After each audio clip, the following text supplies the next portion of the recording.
And this sort of brings me to my next question, which is you were already on the EB as co-vice presidents, and you've done some things. So can you tell us what you've already done and how that leads on to what you're planning to do if re-elected? So if you'd like me to go first, well, I've already jumped in. Over the past 4 years, I guess my work has mainly been with the History Commission and with the Publications Committee, although I've also worked with GAMAG and a couple of other initiatives, the SRC, for instance.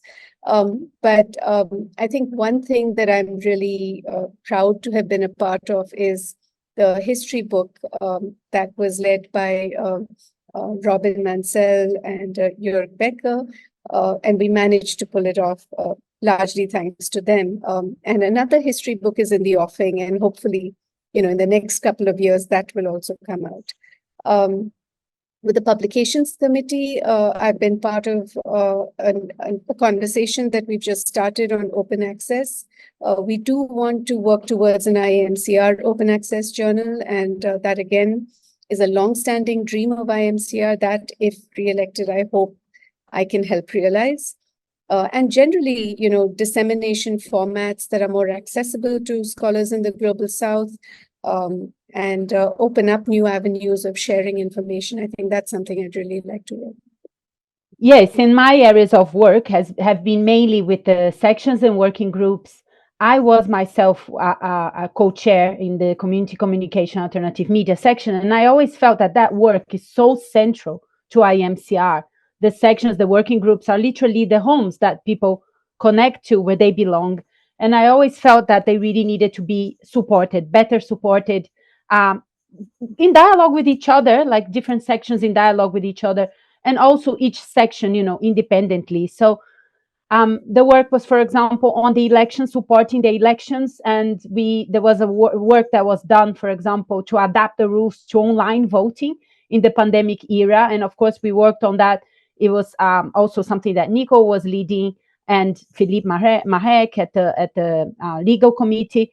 And it was really hard work that we have done, to ensure that the elections are very open, transparent, and they function smoothly. So I was supporting that. And also an initiative that opens up avenues for the sections and working groups to have visibility for their issues, for their events, to celebrate their achievements. So, for example, there were lots of book launches that were done. A lot of them were also coming from scholars in the Global South, from the Global South.